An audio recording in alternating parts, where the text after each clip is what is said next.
پیارے بچوں، اس کہانی کا نام ہے نیک بادشاہ۔ دو پڑوسی ملک تھے۔ ایک ملک کا بادشاہ بہت بھلا اور نیک تھا۔ وہ اپنی پرجا کا بڑا دھیان رکھتا تھا۔ سب لوگ سکھی تھے، کسی کو کچھ کمی نہ تھی اور کسی بات کا ڈر نہیں تھا۔ بادشاہ خود گھوم گھوم کر اور بھیس بدل کر لوگوں کے دکھ سکھ کا حال جانتا رہتا تھا، ضرورت مندوں کی ضرورت پوری کرتا تھا اور ڈھونڈ ڈھونڈ کر غریبوں اور فقیروں کو بلواتا تھا اور ان کے کام آتا تھا۔ دوسرے ملک کا بادشاہ بڑا مکار تھا۔ وہ اپنا سارا وقت موج مستی میں بتاتا تھا۔ اسے اپنی پرجا کا دھیان نہیں تھا اور وہ پرجا میں بھید بھاؤ کرتا تھا۔ جو اس کے اپنے لوگ تھے ان کا خیال رکھتا تھا اور پرجا کے جو دوسرے لوگ تھے ان کو ستاتا تھا۔ بادشاہ اور اس کے دو شہزادے ملک کی ساری دولت اپنے اوپر پانی کی طرح بہا رہے تھے، جبکہ پرجا بھوک سے بے حال اور پریشان تھی۔ مہنگائی بڑھ رہی تھی، بادشاہ کے ہی آدمی لوگوں پر ظلم کر رہے تھے، مگر کوئی روکنے والا نہیں تھا۔ یہ بادشاہ اپنے پڑوسی ملک کے نیک بادشاہ سے بہت حسد رکھتا تھا، کیونکہ اس کی پرجا ہی نہیں سب لوگ اس کی تعریف کرتے تھے۔ یہ بادشاہ سمجھتا تھا کہ پڑوسی بادشاہ کی نیکی کی وجہ سے اس کی اپنی عزت اور خطرے میں پڑ رہی ہے۔ اس نے پڑوسی بادشاہ کو مار کر اس کے ملک پر اپنا راج قائم کرنے کا منصوبہ بنایا۔ اس نے جھوٹے بہانے بنا کر سرحد پر حملہ کر دیا۔ برے بادشاہ کے شہزادے بھی کم برے نہ تھے۔ وہ بھی سوچ رہے تھے کہ اگر ہمارے ابو جیت گئے تو ان کے مرنے کے بعد ہمیں دو بڑے ملک ملیں گے، اور اگر ابو نیک بادشاہ کے ہاتھوں مارے گئے تو ہم کو بہت دنوں تک ان کے مرنے کا انتظار نہیں کرنا پڑے گا، بلکہ جلد ہی اپنے ملک کو دو حصوں میں بانٹ کر بادشاہ بن جائیں گے۔ کتنے لالچی تھے بیٹے بھی! بھائی، جو خود لالچی تھا اس کے بیٹے بھی لالچی تھے۔ برے بادشاہ کی فوجوں نے نیک بادشاہ کی سرحد میں گھس کر خوب تباہی مچائی، مگر نیک بادشاہ کی فوج اور عوام نے اپنے بادشاہ کا تن من سے خوب ساتھ دیا۔ اپنے ملک کی جیت کے لیے خوب دعائیں مانگی، مگر برے بادشاہ کی مکاری اور چال بازی اس کے کام نہ آئی اور نیک بادشاہ ہار گیا اور بری طرح زخمی ہو گیا۔ مگر اس کی فوج کا ایک افسر اسے اپنے گھوڑے پر ڈال کر ایک اور پڑوسی بادشاہ کی سرحد میں لے کر بھاگ گیا۔ برے بادشاہ کے لوگ لوٹ مار میں لگ گئے۔ انہوں نے زخمی بادشاہ کا کوئی پیچھا نہیں کیا، انہیں تو دولت چاہیے تھی نا۔ برے بادشاہ نے نیک بادشاہ کا ملک اپنے ملک میں ملا لیا اور اپنے ایک راجکمار کو وہاں کا بادشاہ بنا دیا۔ اس نے وہاں اتنا ظلم کیا کہ چاروں طرف ہاہاکار مچ گیا، مگر برائی کا انجام بھی برا ہوتا ہے۔ اس راجکمار نے اپنے باپ کے خلاف بھی بغاوت کر دی۔ بھائی، وہ تو کس باپ کا بیٹا تھا؟ اپنے باپ کے خلاف بھی اس نے بغاوت کر دی۔ دونوں میں گھمسان کی لڑائی چھڑ گئی۔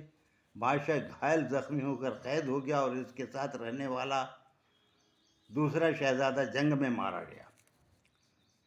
نیک بادشاہ کے ملک والا راجکمار دونوں ملکوں کا بادشاہ بن بیٹھا۔ اس نے اپنے باپ کو قید میں ڈال کر اسے خوب سزائیں دی۔ برے بادشاہ کو اس کی زندگی میں ہی اس کے بیٹے کے ہاتھوں اس کے کالے کارناموں کی سزا مل رہی تھی۔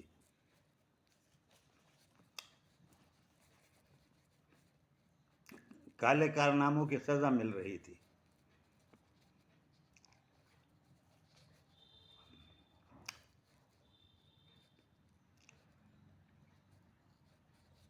نیک بادشاہ اپنے دوسرے پڑوسی بادشاہ کے محل میں مہمان بن کر رہتا تھا اور شاہی حکیم اس کا علاج کر رہا تھا، مگر اسے اپنی پرجا کے دکھوں کی خبر ملتی رہتی تھی، جس کی وجہ سے وہ بہت اداس رہتا تھا۔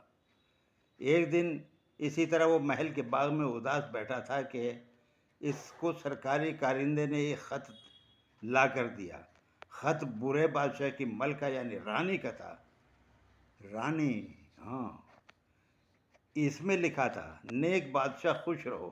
ضروری بات یہ ہے کہ میرا شوہر ہمارے بیٹے کی قید میں ہے، اسے خوب ستایا جا رہا ہے، اس سے چکی پسوائی جا رہی ہے، کھانے میں صرف بھنے ہوئے چنے ملتے ہیں.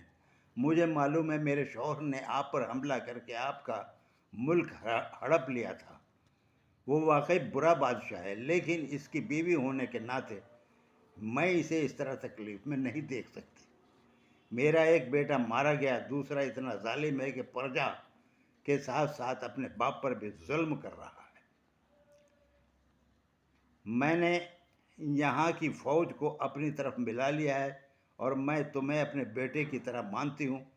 تم جس بادشاہ کے مہمان ہو، اس سے مدد لے کر ملک پر حملہ کر دو.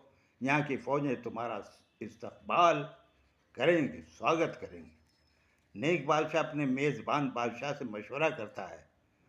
وہ ہر طرح کی مدد کو تیار ہو جاتا ہے، کیونکہ ادھر پرجا دکھی تو ادھر ایک بیٹا اپنے باپ پر اس طرح ظلم بٹھا رہا ہے. باپ برا ہو سکتا ہے مگر اس کو سزا دینے کا حق اولاد کو نہیں ہے. کیوں بچوں، ٹھیک ہے نا؟ اولاد کو نہیں ہے. نیک بادشاہ اپنے دوست بادشاہ کی مدد سے فوجیں لے کر اپنے ملک کی سرحد میں داخل ہوتا ہے. برے بادشاہ کا بیٹا اپنی فوج لے کر مقابلے کے لیے آگے بڑھتا ہے، مگر راستے میں اس کی اپنی فوج کے افسر اس سے بغاوت کر دیتے ہیں. وہ اپنے ہی آدمیوں کے ہاتھوں مارا جاتا ہے اور اس کی فوج نیک بادشاہ کے سامنے ہتھیار ڈال دیتی ہے. عوام میں، پرجا میں خوشی کی لہر دوڑ جاتی ہے. برے بادشاہ کی رانی بھی نیک بادشاہ کا خیر مقدم کرتی ہے، سواگت کرتی ہے. برے بادشاہ کو قید سے رہا کر دیا جاتا ہے. قید سے چھوٹتے ہی برا بادشاہ نیک بادشاہ کے پیروں میں گر جاتا ہے. نیک بادشاہ اسے اٹھا کر سینے سے لگا لیتا ہے اور کہتا ہے، آپ بڑے ہیں، میں چھوٹا ہوں، آپ اس طرح پیروں میں نہ گریں. مگر میں بہت برا گنہگار ہوں. میں نے اپنی پرجا کا دل دکھایا اور تمہیں اتنی بڑی پریشانی میں ڈالا. میں چاہتا ہوں تم اپنے ہاتھ سے میرا سر کاٹ دو. نیک بادشاہ برے بادشاہ کو اس بات کی مبارکباد دیتا ہے کہ اسے اپنی غلطیوں اور گناہوں کا احساس ہو گیا ہے. وہ کہتا ہے، آپ کی رانی صاحبہ نے اپنے خط میں مجھے لکھا ہے کہ وہ مجھے بیٹے کی طرح مانتی ہیں. اس طرح وہ میری ماں کے سامان ہیں. میرے ماں باپ نہیں ہے، میں آپ کو ماں باپ کی طرح مانتا ہوں. جب وہ میری ماں کے سامان ہے تو آپ باپ کے سامان ہو گئے. جب ایسا ہے تو کوئی بیٹا اپنے باپ کا سر کیسے کاٹ سکتا ہے؟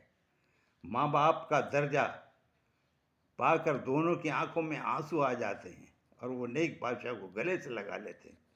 نیک بادشاہ کہتا ہے، آپ اپنے ملک کے بادشاہ ہیں، بادشاہ کی طرح اپنے ملک لوٹ جائیں.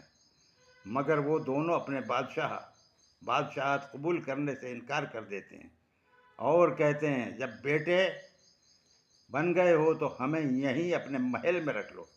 ہم دونوں یہیں رہ کر عبادت کریں گے اور اللہ سے اپنے گناہوں کی معافی مانگیں گے. دونوں ملک تمہارے ہیں، ہمارا کچھ نہیں ہے. اس طرح نیک بادشاہ دونوں ملکوں کا بادشاہ بن جاتا ہے اور دونوں ملکوں کے لوگ سکھ چین اور آرام سے زندگی گزارنے لگتے ہیں. کیسی لگی کہانی؟